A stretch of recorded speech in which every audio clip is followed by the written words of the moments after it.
What's up, everybody? Welcome into Shout at Buffalo Bills Football Podcast on this beautiful Wednesday afternoon here in Pittsford, New York, on the campus of St. John Fisher University. The Bills with their second last training camp practice today. It was an eventful one. It was an 11-on-11 heavy practice, a ton to get into, some performances of note, some developments, a couple of injuries that we'll discuss in a few minutes. Ryan Talbot, how are you, my friend?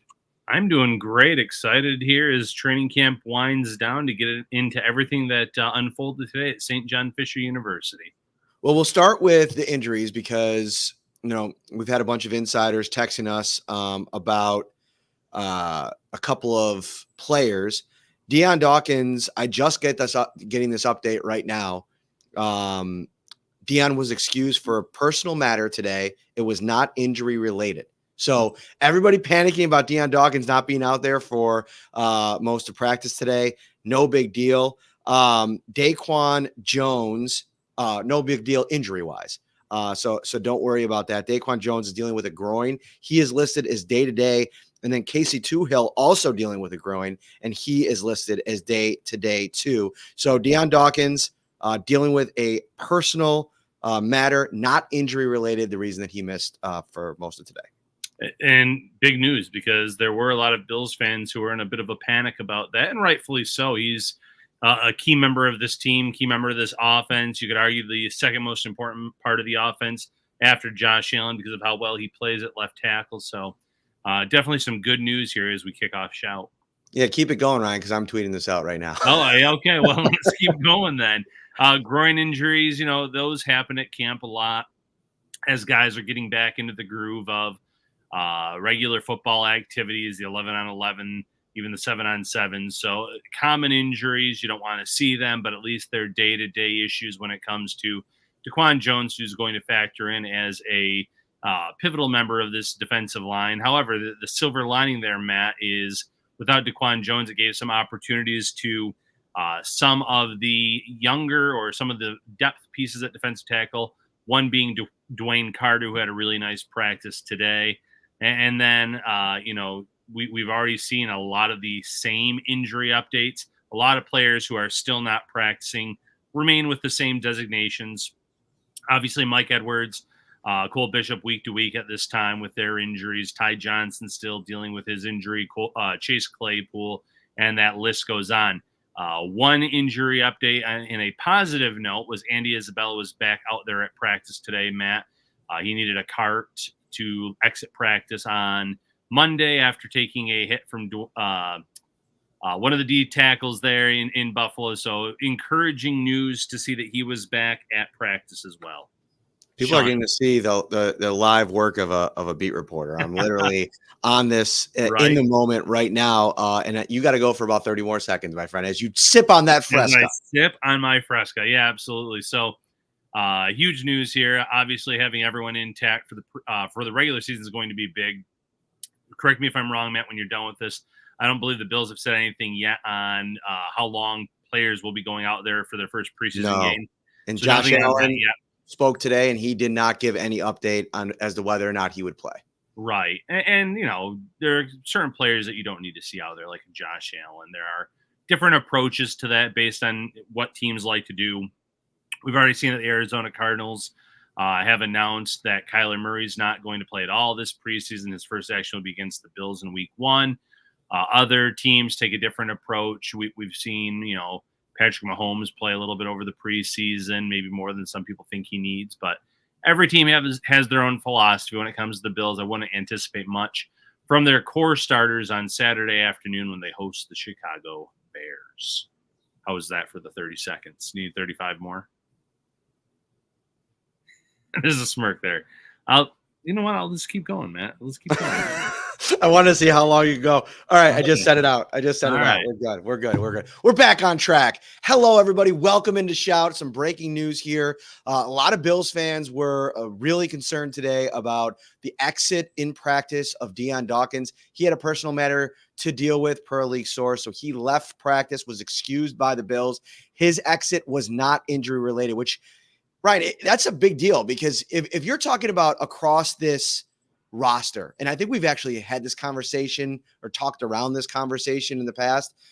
I don't know if there's many people on this roster, many players not named Josh Allen, as important to the success of the Bills in 2024 as Dion Dawkins. And the reaction over the last 2 hours with the news that he left practice kind of illustrates that point. I felt like Bills fans were really panicking there for a little while, and I get it. He's very important to what they want to do. Yeah, absolutely. I mean, if we went through and ranked on the offense side of the ball, maybe you'd put Dalton Kincaid ahead of him. But at the same point, you have Dawson Knox behind Kincaid, who can step in and play a big role in this offense as he's shown in his career. Behind Dion Dawkins, you'd be depending on Ryan Vandemark, and I'm a big Ryan Vandemark fan. I thought he played very well at left tackle last preseason. I think that in a pinch he can play there as well, but you're still going to see a drop off there, and that's no knock on Vandemark. It's just that Dion Dawkins plays at an elite level, and players like that at left tackle don't just come out of nowhere in this league. You need a player like that to develop, and the Bills have done a good job in doing so. We're going to talk about who went in and replaced Dion Dawkins today in a few minutes. So stay tuned for that. Thank you so much for joining us. If you're watching on YouTube, thank you. Hit that like button, subscribe to the channel as well. And listen, if you're just sitting back, maybe you're watching on TV, you got one of the apps pulled up, send a text to a friend, a Bills fan friend. Tell them to tune in. Shout is live right now. We really appreciate that. Thank you to everybody, and hello to everybody in the comment section. The title of this episode, do the Bills have a James Cook ball security issue? Ryan Talbot, we touched on this at the beginning of training camp, and we continue to kind of like push it back and push it back and push it back. Like, oh, well, he's so talented. Oh, well, it's something that in year 3, this is something that can, he can work through and he can get past. And it's like, the more you see these moments of ball insecurity, excuse me, it's concerning. I'm at a place right now where every time the ball hits the turf when James Cook is involved, I'm kind of raising my eyebrows a little bit. In the first play today, he gets a gorgeous play in 7-on-7. Ryan, James Cook in all of his glory, beating a defender, getting separation. It was Christian Benford in coverage. I mean, you can't talk about a better situation to have a confidence-building moment for a pass-catching running back. He catches the ball. Josh Allen was absolutely lighting it up in 7-on-7. And as he puts the ball away, he's near the goal line. He might have already crossed the goal line. And if that's the case, it's not truly a fumble. Okay. But Christian Benford comes from behind him, smashes it out of his hands. It was really unbelievable to see, because Benford looked like he was out of the play. And that's another, feather in Benford's cap. We know those are the kind of plays that he makes. But I'm sitting here. That's the first. There's another one I'll talk about in a second. How concerned are you? I'm slightly concerned. You said it in the very beginning, Matt. You kind of have to take the bad with the good. And one of your first insider updates today was how he ripped off a big run and made a huge play. You take that, and then you have to live with some of the issues, the potential fumbles, which, like you said, maybe it was a touchdown if you crossed the goal line and that wouldn't have mattered. But we've seen enough good and bad from James Cook already just this summer. Touchdown passes have just gone through his hands, drops, today with the fumble. That's the bad part of it. The good is what you saw last season, where he finishes, high in terms of total yardage because of how great he is as a pass catcher when he hauls those passes in, the yards he picks up after the catch, the runs, and how he can, pick up 12, 15, 20 yards on any given carry with his burst, with his patience after he gets through that first line of defense. So you kind of have to live with it. I see some comments here about Ray Davis will be running back 1 before long. Listen, if Ray Davis comes in and looks as good as he has this summer, he can put some heat on James Cook. But James Cook is so talented, I think the Bills just kind of have to live with it for now. The second play was a short pass from Allen to Cook. And the offense overall, there were moments where they were operating efficiently. But I would say the majority of the practice was the defense really controlling the tone of the practice, the physicality, making plays, making it hard on, guys. I saw our good buddy Pops Mafia, who was in the crowd today, said hi to him. He said there was a lot of drop passes today. He's right on the money. It was a bit sloppy at times, but part of that is because when you have defenders coming up to contest catches and be around the ball, that's when things get really kind of messy. I thought KJ Hamler had a pretty nice day, but even in his nice day, and we'll talk about a touchdown that he had late in practice, there was also a really bad drop over the middle that I'm telling you, like, those are the kinds of plays that Joe Brady, Sean McDermott, they're going to have very little patience for. And it's going to be the players that show the ability to be trustworthy in those moments and make catches, this Khalil Shakirs of the world. I thought Curtis Samuel had a bad drop. It might not have been a drop. Maybe it was a pass breakup. I think it might have been against Taron Johnson. I can't remember. But across the board today, it wasn't great. It was Damar Hamlin on this play, though, against James Cook. Short play in the flat. You want to see your running back make that play and then turn upfield and maybe get a little bit of run after the catch. Damar Hamlin, to his credit, came flying in and literally just ripped it out of his hands, Ryan. And that one was the biggest concern of the day for me, even more so than the other one, because he might have been in the end zone and maybe it was just, a mental error at the moment, crossing the goal line and not securing it, but it would have been a touchdown in the game. Fine. But this one was, you're in the middle of the field. You have defenders all over you.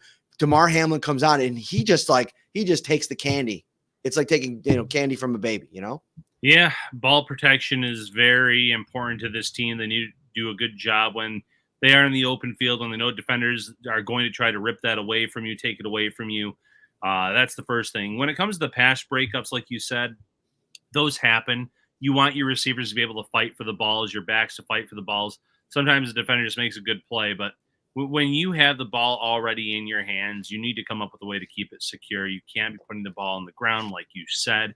Joe Brady, Sean McDermott, they will move to someone else that they can trust in those roles and those got-to-have-it situations if that happens on a consistent basis. I mean, we've seen running backs over the years in Buffalo sit on the sidelines for 2, 3, 4 series in a row. And, after the game, you get the whole, well, that's just how the game plan was chalked up or how it was outlined, which I don't believe for a second.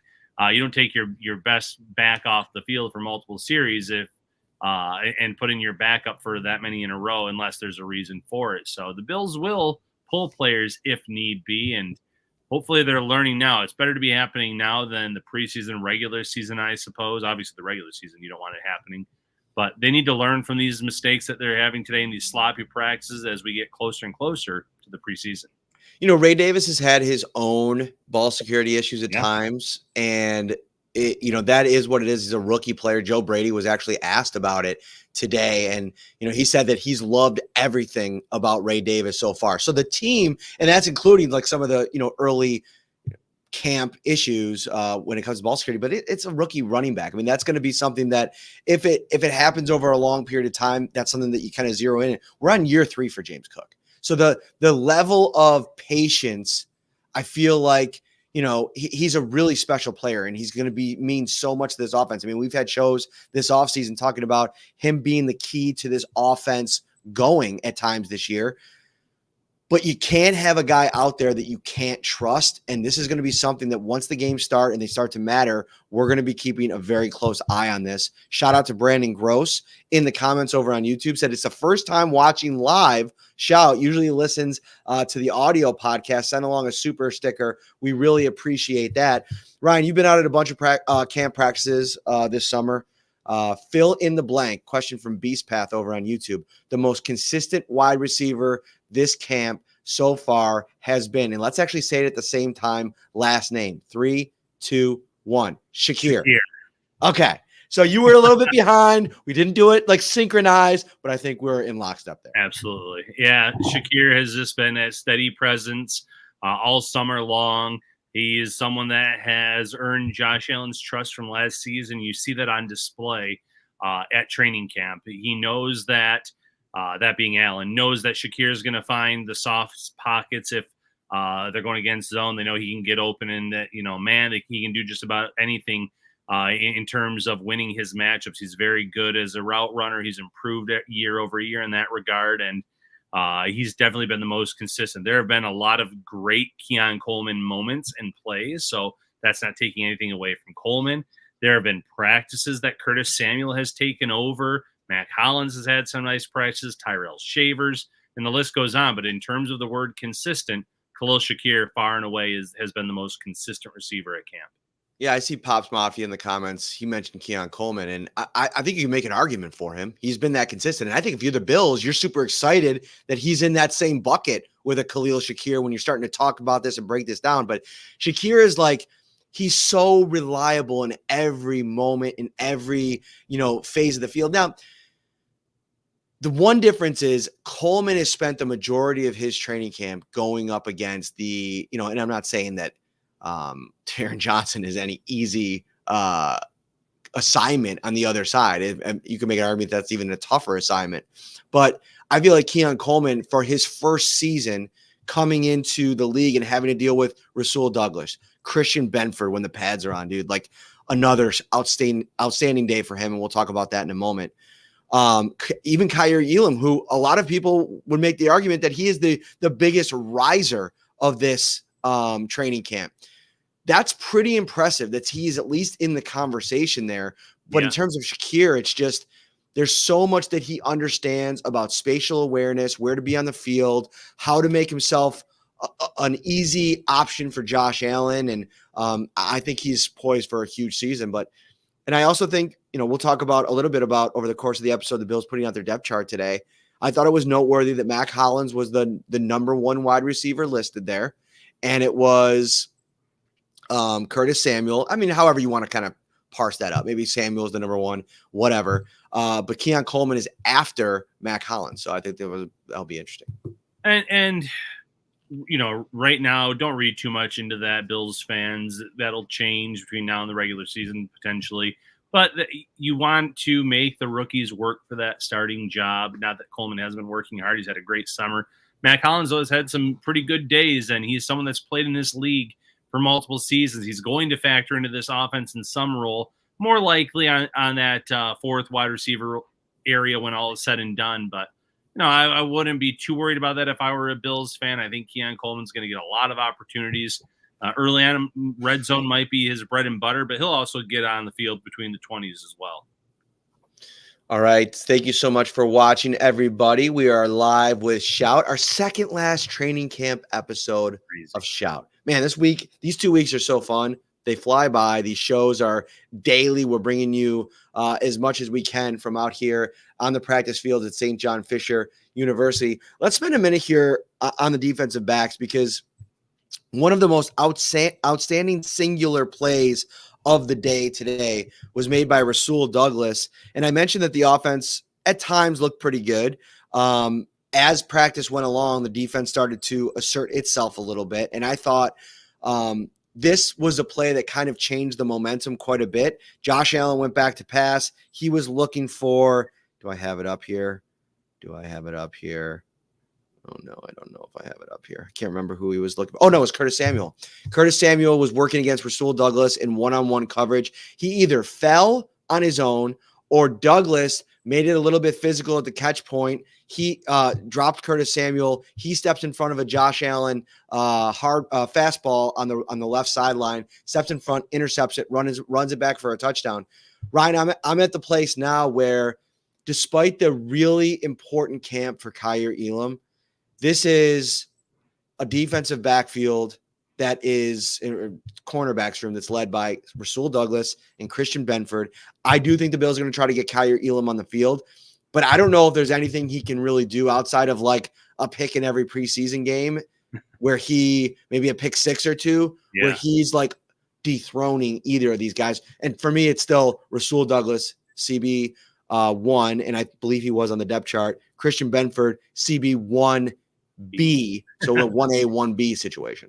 Yeah, and it's funny because we just spent the first 5-10 minutes of the show talking about drops and pass breakups and how the offense players have to have those plays, but we should also be tipping our cap to these defensive players that are reading the ball, making plays, jumping routes. And Ruel Douglas came in last season at the trade deadline and still ended up leading the Bills in interceptions last year. Talks about his ball hawking tendencies and the way that he plays the game.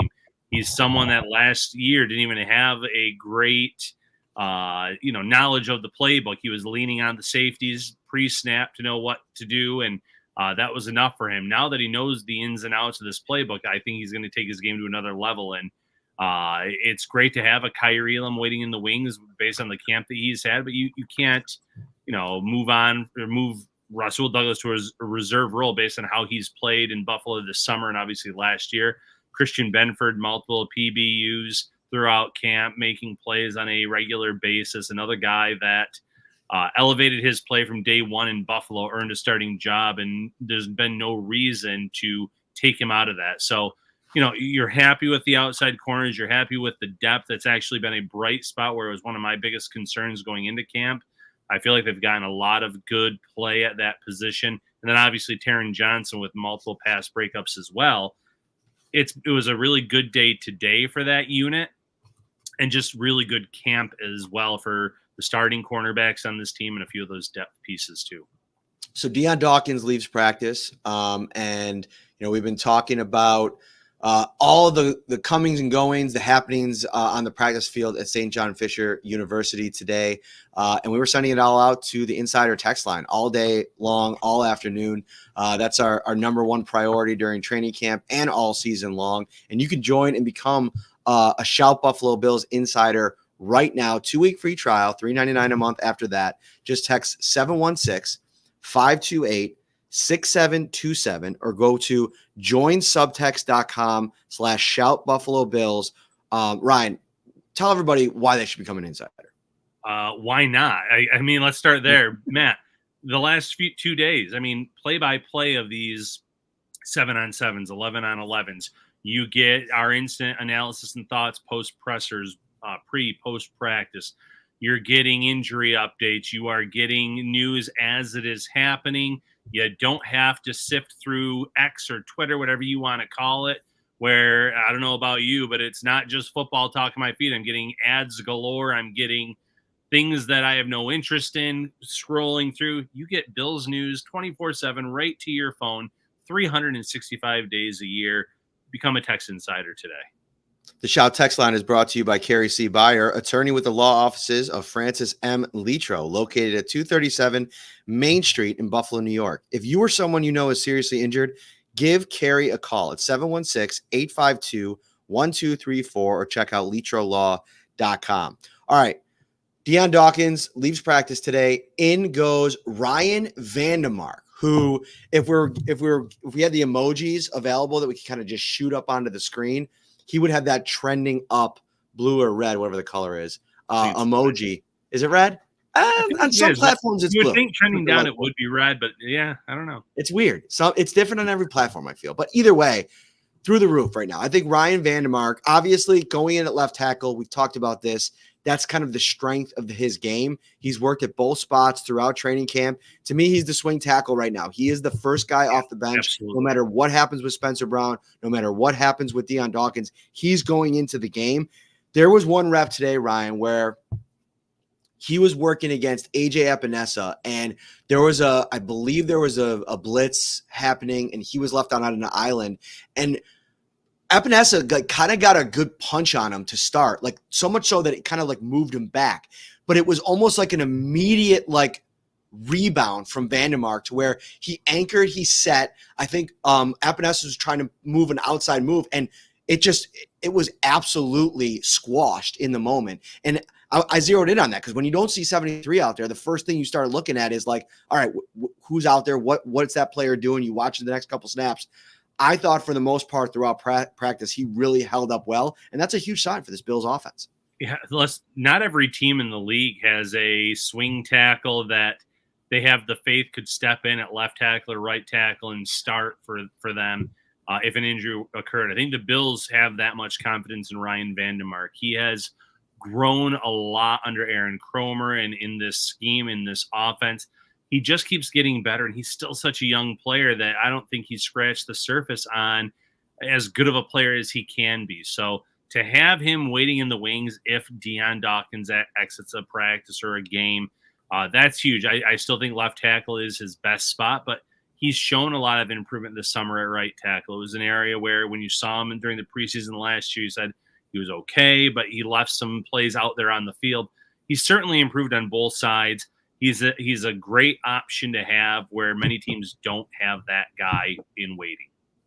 So Vandemark in there. I think it's been a little bit of a throw him into the deep waters with Cedric Granger and see how he swims. And they pulled him up on the life raft a little bit and maybe backed it off over the last couple of days. Alec Anderson left practice a couple days ago, or about a week ago now. He's been back, and I feel like it's weird because the Bills put Will Clapp as the backup center, but to me it feels like Anderson's the backup center. Will Clapp's been playing mostly guard, but they brought him in here as a center, so maybe that's part of it. But I think Vandemark Granger is in a spot where I know that they like him, but I don't know if he's in the plans for 2024 as much as we might have thought 3 or 4 weeks ago. And that's okay. This is a mid-round pick from the draft. They had a lot of starting experience in the SEC for the Georgia Bulldogs, so you thought maybe there was a chance he'd come in and get acclimated quickly and make a push for that job. The Bills have pretty much said from day one that was Connor McGovern's job. He wasn't going to face any competition, and he really hasn't. So it's okay for Vandemark Granger to kind of get those reps over the course of the season in the practice settings and let him work on his game, work on areas where the Bills maybe see some holes in his game or some potential issues. And then in 2025, see where the chips fall in terms of his game. Can he push McGovern for a starting job? Can he make some noise in year 2? Because we've seen that trend, year 1 to year 2, growth in players. Vandemark Granger, though, like you said, it doesn't seem like it's in the cards for him to necessarily be in the mix minus an injury. On the other side of that, I think a player that has fully stepped up to the expectation and maybe is exceeding it so far through training camp, for me, it's Dwayne Carter. And I think it's noteworthy that the depth chart comes out. He's listed ahead of Deshaun Williams, who I was about to say Deshaun Stevenson, throwback Utah Jazz shooting guard, and multiple teams. But Deshaun Williams, it's been a mostly underwhelming camp for me for Williams. And I think it's Dwayne Carter is probably going to give them the ability to only keep 4 defensive tackles. He had a couple plays today, Ryan, like where they were pushing him up to the first team defense and he was making plays. And there was so much 11 on 11 today that I felt like all these guys up front were eating. I thought Greg Rousseau was part of 2 straight sacks on one series. Ed Oliver was part of a sack. It's like, all right, these dudes are eating. Let's put some of the other guys, some of the depth players in there, see if they can kind of generate the same kind of deal. Dwayne Carter was in on a sack. He was in on a tackle for a loss. I mean, and this is against the first team offensive line when he's working against Connor McGovern. He's working against David Edwards and Osiris Torrance. I mean, that's no small feat and an impressive part of this period of the summer that a guy like this, a 3rd-round draft pick, we could be talking about a really significant role for him in relief of Ed Oliver on that defensive line to start the year. Yeah, I really like the pick of Carter in the 3rd round, despite the Bills having Ed Oliver and Daquan Jones as their starters, because you need depth behind them that can come in and contribute. We saw last year that a lot of the depth at D-tackle didn't step up and play the roles that the Bills maybe anticipated. And Carter, to his credit, started out very steady early in camp, has come on really strong the last week and a half or so now, making those splash plays against the first-team offensive line. It's what you want to see out of a guy that was, affectionately nicknamed Mr. Duke for all of his efforts on and off the field there. You knew you were getting a good person. You knew you're getting a great player. And now you're starting to see him put things together maybe faster than some would have expected. Somebody that I've refused to talk about this entire training camp because everybody gets on me about Jamarcus Ingram, about Cam Lewis, obviously UB products. This is a very horns up centric podcast, me being a UB alum, the adjunct professor at UB. Dude, Joe Andreessen, I can't go another episode. I mean, the dude he's having a really nice training camp. He made a play today where it's like you see the explosiveness, you see the burst, and his number is 44. And at times when you're not looking at the jersey, if you don't have a good view of the jersey, it almost looks like Balin Spector out there, right? Like the way that he, Spector plays, what's the phrase we always talk about? Plays with his hair on fire. To me, it's like Andreessen has looked that part a couple of times throughout training camp. Today he made a play where he fired on a ball so quick, and like the running back didn't even have time to react. He was through the gap, shot the gap, got in the backfield, tackled for a loss. I really like Joe Andreessen, and to me, I think this isn't just like a fun UB story. I think this is somebody that's going to probably be a priority practice squad guy, and somebody that might be the next iteration of this long line of the pipeline from UB to the Bills. Lewis was a practice squad guy at the start. Ingham was a practice squad guy at the start. I think Andreessen's going to fall into that bucket. And there's nothing, wrong with that in terms of starting him out on the practice squad. When you saw his testing numbers, compared to other linebackers in this draft class, he tested off the charts in terms of athleticism, agility, the relative athletic score, the RAS was among the best in college football at that position.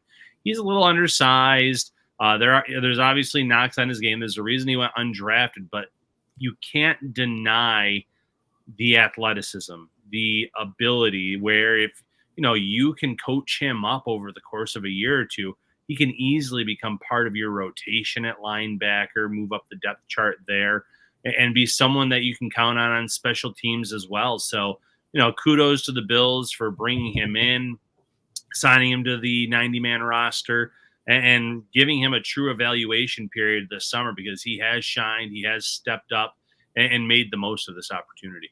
Shout out to Daryl Fletcher, one of our guys over on Twitter X. I do agree with your point though about like just the unenjoyable experience that has turned into at times, because it's almost like, I follow a ton of people. I follow like a ton of like Bills fans, because I like to have like a very Bills centric timeline.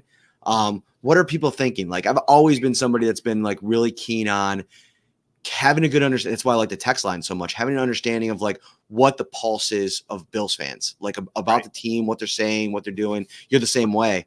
And right now, like whenever you're on X, I mean, I know we're getting an election coming up in a couple of months, but man, it is just a cesspool of horribleness. And I don't know if Elon Musk and Robert F. Kennedy are like in cahoots or something. I cannot open this app, and I've never engaged with any RFK stuff, and he shows up as the second or third tweet every time I open the app. It's horrible. It's a horrible user experience. And listen, some people might be politically heavy in terms of how they use the app, and that's fine. It's probably a different experience.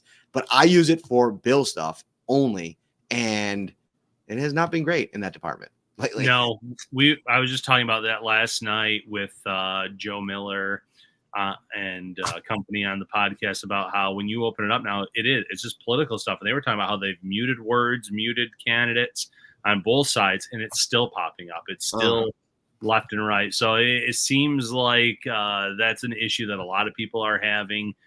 So that's the downside of X. That's the downside of social media. You're not getting a focus on what you're looking for when you first go on there, like maybe you used to. That's what makes the insider text line so great. All Bills all the time. It stays on topic, on focus, where X and other platforms not so much. Yeah, so Threads are Gregory Schillinger, who I believe is an insider, and Corey McLennan also mentioning it on the YouTube chat here. Moved to Threads. That's something that I have not done yet, Ryan. I think we got to like really think about the Threads experience. I have it. I just need to. Do you have an account? Yeah, it takes someone from your Instagram. So it's pretty much the same. I'm thinking just Ryan Talbot Bills on there. I created it. I'm not good about it. I have not been good about it. There were all those platforms for a while where people were like, try this. There's Blue Sky. I finally got the invite to. I've not been active on that. I feel guilty. There was another one, Spoutable. That was a short-lived experience. Yeah, where I tried it, and I need to be better about using those, and I will try to give Threads a shot here. I'll try to work into the rotation when I share things, use it for Bills news, and see what I can do. So I'm sending out I shouldn't say tweet. I'm sending out a thread right now because I do have 1,100 followers over there. So people, I created the account. I didn't even know you had it. What? Yeah, I created it a while ago. And what's funny about it is it's hooked up to my Facebook and Instagram. So sometimes it shares images.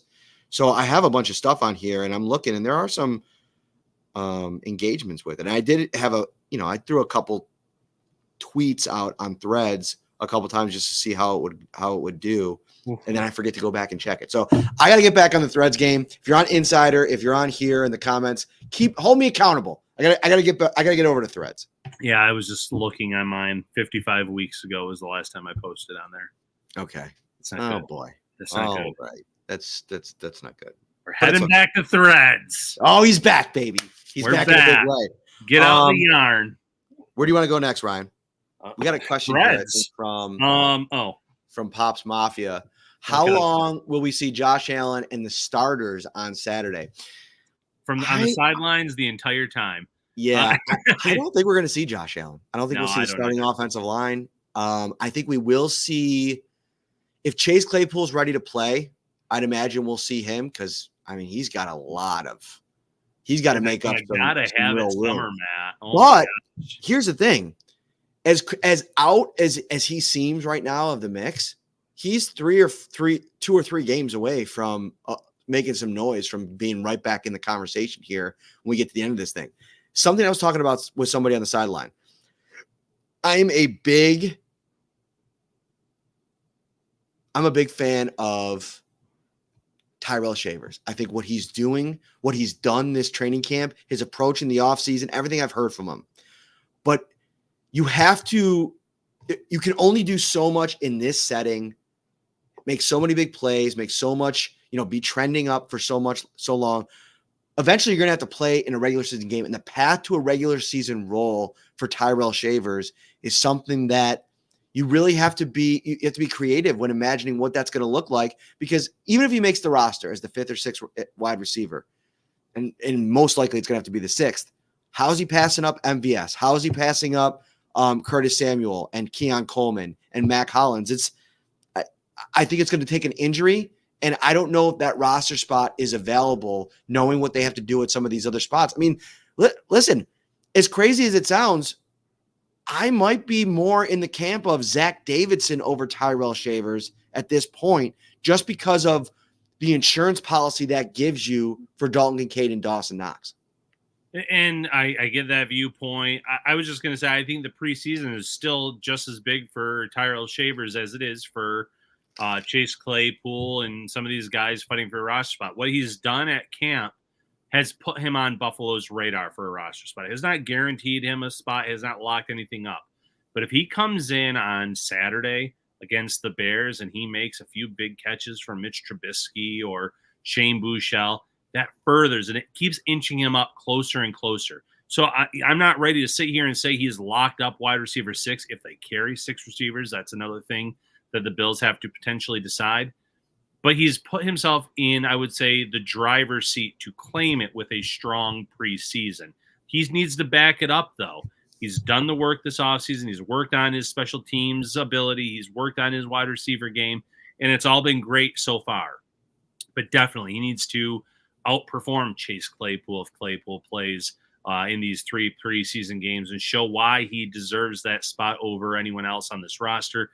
As for Davidson, we've gone back and forth on this. It's funny because Quentin Morris, the special teams ability, I have trouble getting past that.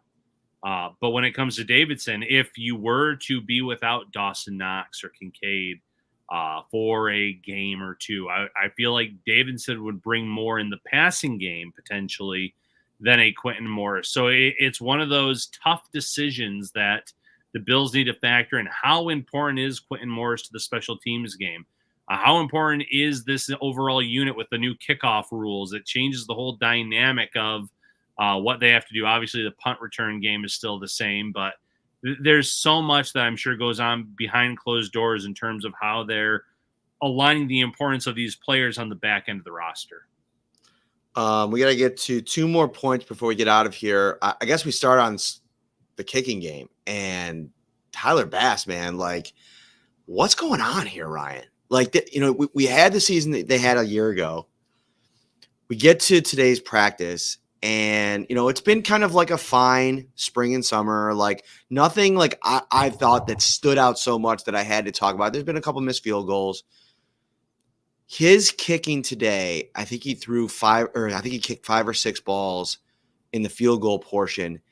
And all but one of them just looked like the ball was spinning side to side, right? He had one clean kick where it was like up, up, up, up, up, up, up, right through the middle of the thing. Right. Of the 5 or 6. He missed 2. The last was the longest, 50 plus, and it went way wide. And I think it hit actually a kid that was sitting in the fan section. Like, I don't know if it bounced first, but it looked like it hit the kid. Maybe right he was trying to give a free souvenir.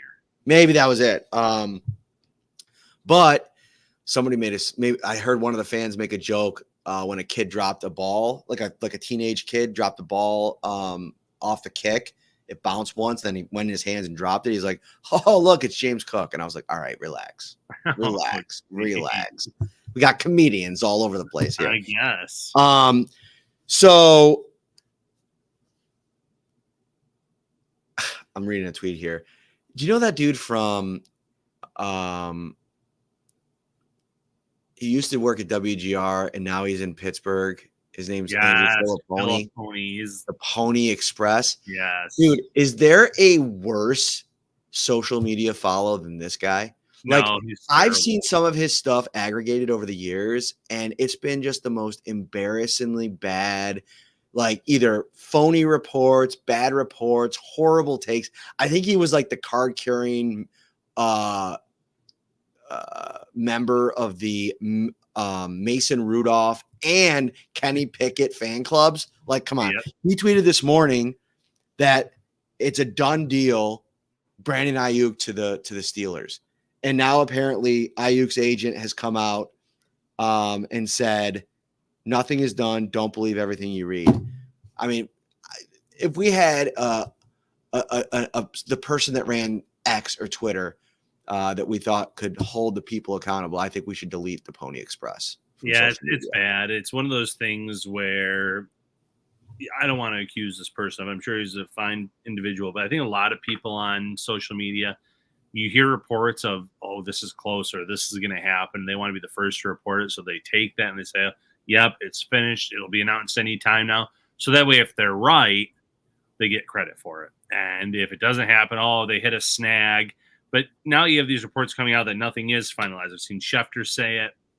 I've seen the big accounts. You have agents saying it. So it is a bad look where you report something is a done deal. Shifting gears back to Tyler Bass real quick. I see in the comments here, how long of a leash does he have? I mean, it's an infinite leash based on his contract. It's a 1 year infinite leash. 1 year infinite leash. Yes. Nothing is happening to him this year. If he struggles this year, though, then they can cut ties, cut him loose at the end of the season. But it's just definitely they're locked in on him with the contract, the way it's built. There's not much that you can do about it. I see some people in here asking if Bass is working on mechanics, if whatever it may be. I don't know. It would seem like a weird time to be testing something now where he's kicked a lot of them correctly at the stadium and at other times just end over end rather than the sideways. Just kind of a bad performance today. It says he made a nice make on a bad snap and a good hold. So it snaps, holds, all those things can factor in as well. But it's something to monitor over the preseason too, because I'm sure the Bills are going to want to get him out there to try some kicks.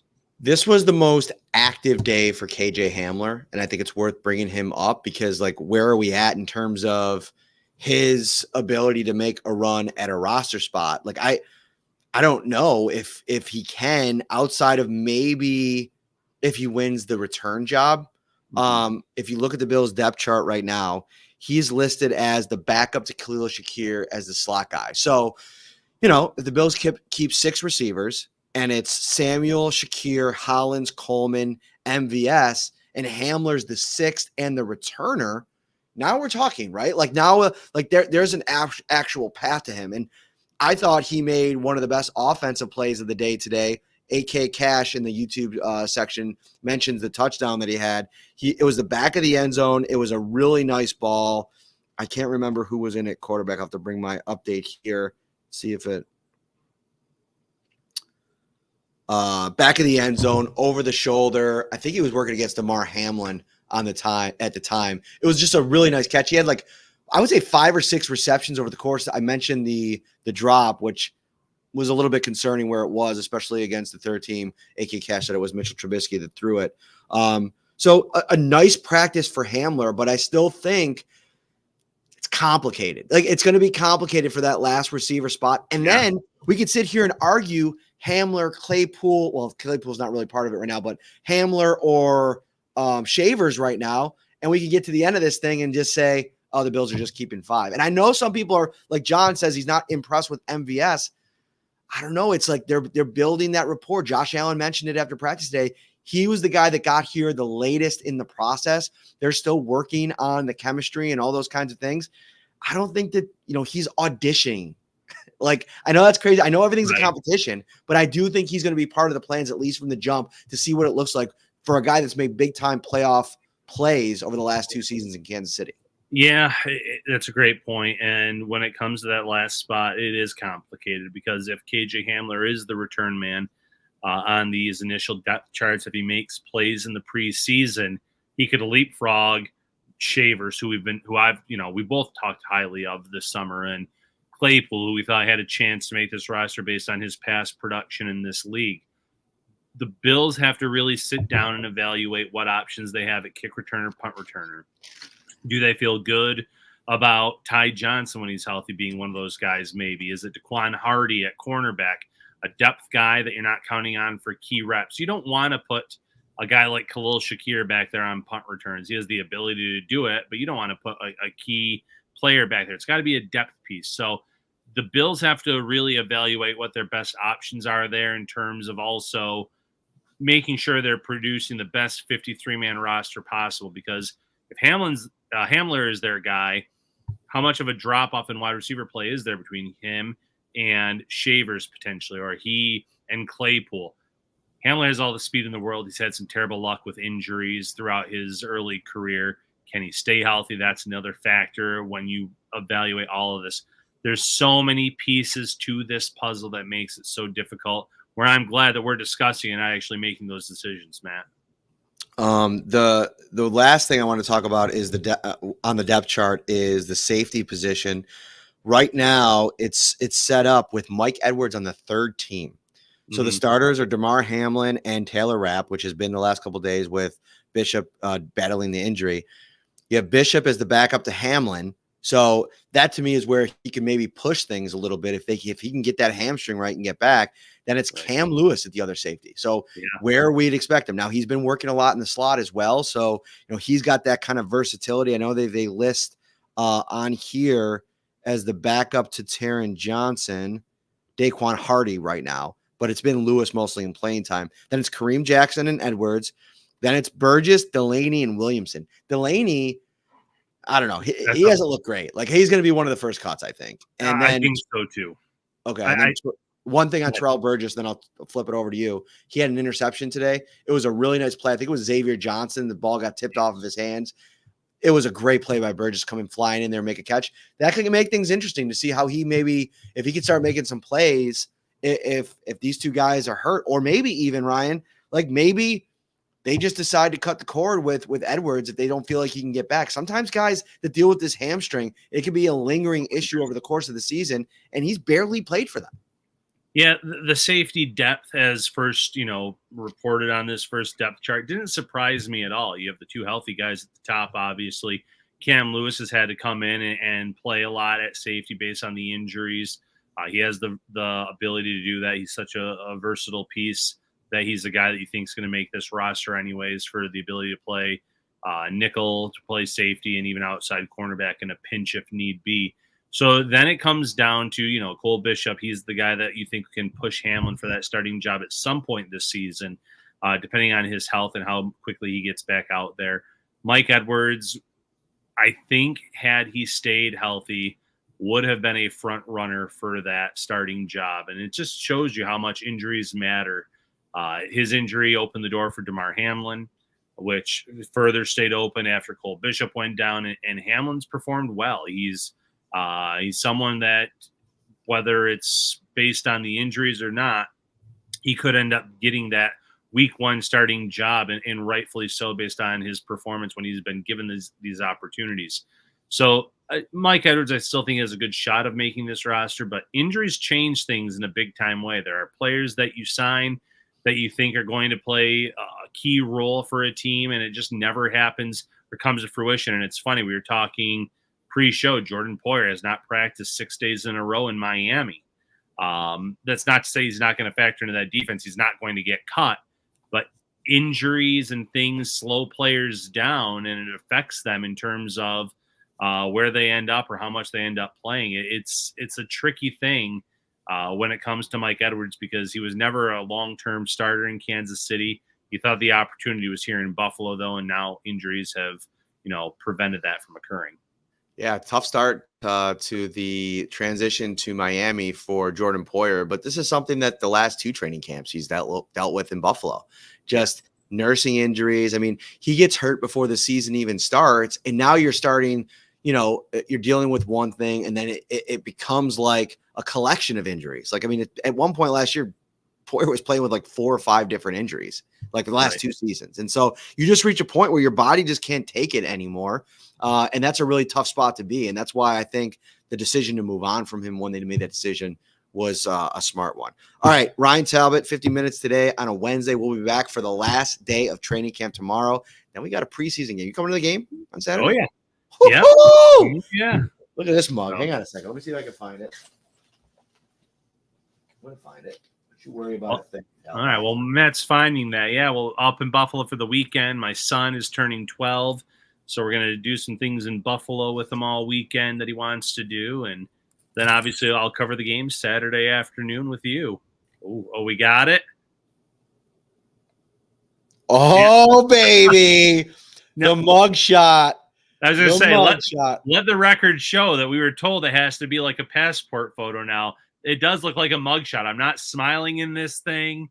We're not allowed to, though. I have a beautiful smile. Beautiful. Hang on a second, everybody. Hang on. Here we go.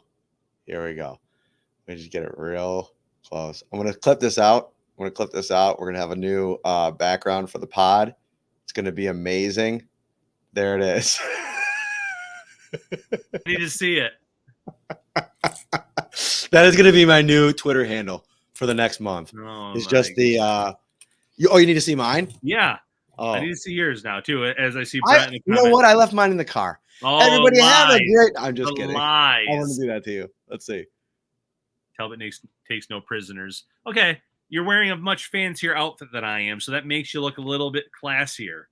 But what do we think? We are still in like the same jail cell. You're like right next door to me. You're right next door to me. I don't know about that. What do we think? Tell us in the comments. Actually, who looks like they just got booked, Dano? More. I'm not going to lie to you. I feel like they should have made you take that picture over again. I feel like you have a slight smile. That's against the rule. That's a no-no. I think there was no smile. That was as serious as a heart attack. % smile there. Listen, here's the thing. Ryan equals outlaw. See? I think that's the big takeaway from these pictures is that, you don't have to they don't even have to they'll fingerprint you and then they're like you could just pass the picture station because they already have it on file. All right. For Ryan Talbot, I am Matt Parrino. Thank you so much for watching. Shout a Buffalo Bills football podcast. Like and subscribe before you go. How many likes do you think we had on this one, Ryan? We have 250 watching live, 62 likes. Hit that like before you get out of here. Let's get it up. All right. Take care, everybody.